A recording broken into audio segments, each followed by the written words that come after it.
Magandang hapon po sa lahat ng utang sa whole wide universe. Ito po ang inyong albularyo, ang inyong albularyo tasyo na nag-aanyaya sa inyo na sana po magustuhan nyo ang gagawing video ng inyong albularyo. Kaya, pero hindi po tungkol sa kulibra, sa kulani, at sa kulugo ang bibigyan ng pansin ng inyong albularyo. Kaya tara, samahan nyo po ang inyong albularyo sa kanyang magiging journey mula sa kilometer 0 ng ating pinakamamahaling bayan. Tara po! Ang inyong albularyo ay magtatanong, mag-uusisa, at manguurirat. Tara po, tara! What's up mga kalbularyo? Magandang araw po muli sa lahat ng mga kalbularyo. Nandito na naman po ang inyong lingkod para handugan niya kayo ng panibago niyang video. And for today's video nga po ay continuation pa rin po ito ng kanyang tinatawag na Tarpaulin Politics serye. At pinamagatan niya na itong Tarpaulin Politics in our Ayuda Republic. Bago po magpatuloy ang inyong albularyo sa kanyang isang linggong ayuda, ay hayaan niyo po muna nakantahan niya kayo mula sa isa sa mga sikat na kanta ni Madam Imelda Papin, to the tune of Isang Linggong Pag-ibig. Lunes nang tayo'y magkakilala, Martes ay nabembang na kita, Miyerkules ay nanghihingi ka na ng mangga, Huwebes ay pahiyad-hiyad ka na, Biyernes ay medyo humihilab na, Sabado ay sumugod na tayo sa ospital, at matapos ang linggo ay lumabas na si Dayo Junior ko. Pasensya na po sa inyong albularyo dahil ang gusto lang naman niya ay medyo maging light ang magiging panonood nyo ng video ng inyong lingkod tungkol nga doon sa plataporma di gobyerno ng isang kumakandidato pagkakonsyal sa isang lungsod sa Metro Manila. Ng plataporma di gobyerno niya, isang linggong ayuda.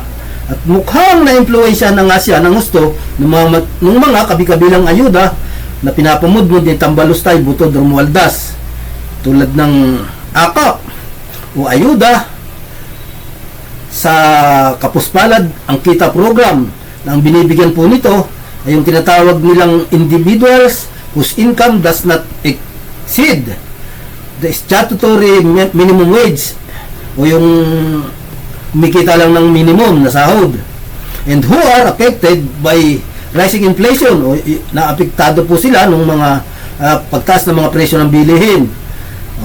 Tapos sunod po ay yung AX na siyang assistance to individual in crisis situation like disaster or calamity, tulad po ng mga naapektuhan ng bagyo at iba't iba pang mga sakuna.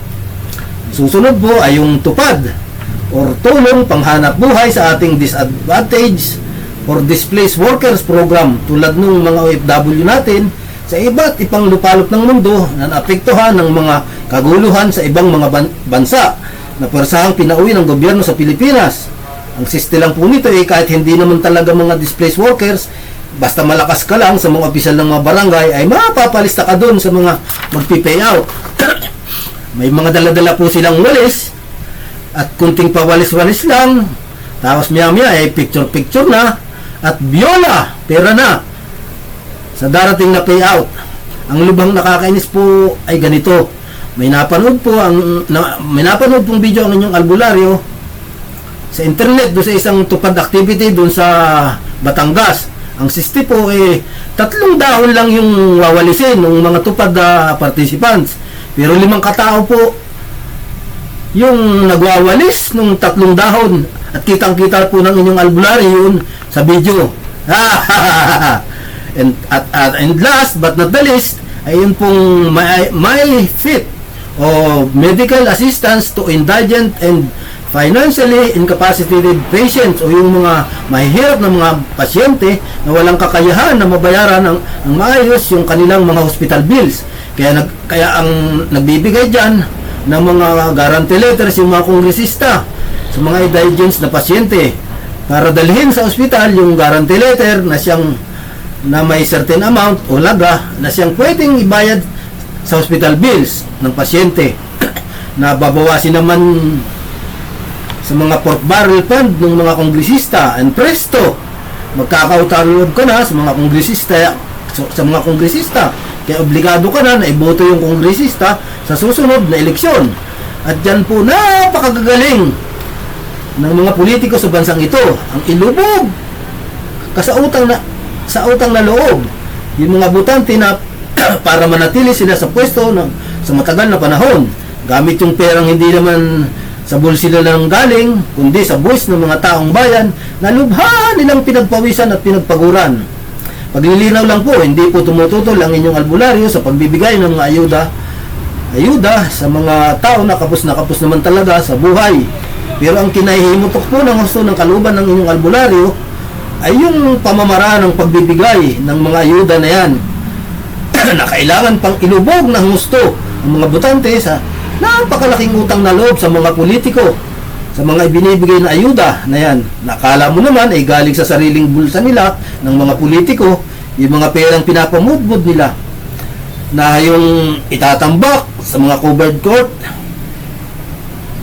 na pagka init-init yung mga tatanggap ng ayuda pero bago ibigay yung pera ay kailangan mo nang magtalumpati yung mga at palabasin na akala mo ay galing sa sariling mga bulsa nila yung perang ipapamudmud na kung hindi dahil sa kanila ay hindi makakatanggap ang mga tao ng mga ayuda na yun. Clarification po muli galing sa inyong albularyo, hindi po siya against sa mga ayuda na yan dahil kahit paano nakinabang sa purpose program yung ilan yung mga pamangkin at nakatulong po yun kahit paano sa kanilang pag-aaral. Ang tinututulan po ng inyong lingkod ay yung sistema ng pagbibigay ng ayuda. Dahil pag mahina ka at wala kang kakilala o kapit sa mga opisyal ng mga barangay, ay pamihadong hindi ka makakasama sa mga listahan ng mga makakatanggap ng ayuda. Dahil nung panahon po ng pandemya ay may nakakausap ang inyong albularyo na nagtitinda ng tinapa o smoke fish doon sa isang lugar doon sa Binangon sa probinsya ng Rizal. At sa tono po ng kanyang kwento ay may todo-todong hinanakit siya sa mga opisyal ng kanilang barangay. At namuni po ng inyong albularyo na medyo talagang hirap sila sa kanilang pamumuhay. Ang system nito, sabi niya sa inyong lingkod, ay hindi man lang siya nakatigim ng kahit katiting na ayuda nung panahon ng pandemya. At huwag ka, nung kakilala niyang dikotse pa doon sa kanilang lugar, ang siya pang naunang nabigyan ng ayuda. Ito na naman ang inyong albularyo at may panibago na naman siyang video na handog sa inyo. Ito nga po, katulad nung binasa ko doon sa akin voiceover ay tukol po ito doon sa sistema ng ayuda na pinamibigay ng mga politiko ngayon, lalo ngayong mag-i-eleksyon. At medyo natuwa po ang inyong albularyo doon sa nakita niyang tag dito yung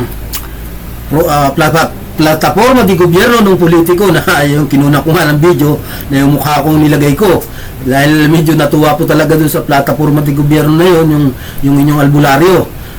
Saka naman nakakita 1 linggong ayuda.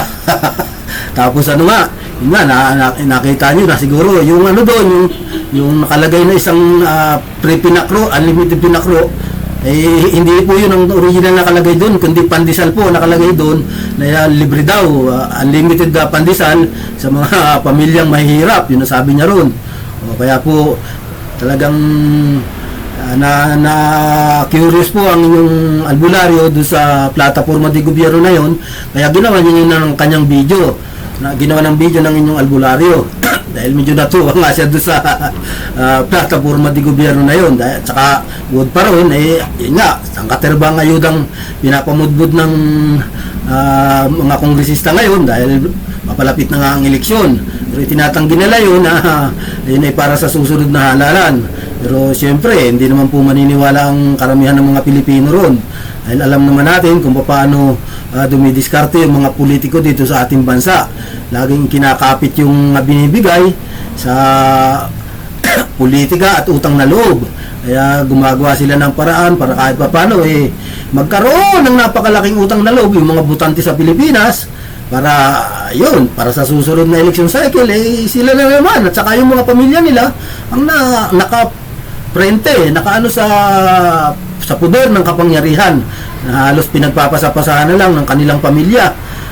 Yan po ang talagang napaka ano sa atin yung sistema ng political dynasty at saka yung patronage politics na yan. Talagang maaring isa po yan sa kung bakit ganito ang kalagayan ng bansa natin, na nahihirapan tayong makasabay doon sa mga bansa dito sa Asia katulad ng Thailand, Malaysia at saka Singapore at saka ng Indonesia, na maayos na po yung kanilang kumbaga tinataha kumpara sa atin, na sa halip na gumawa ng mga kapakinabangan ng mga infrastructure projects, pakikinabangan ng mga Pilipino sa mahabang panahon, ay napupunta po ang ayuda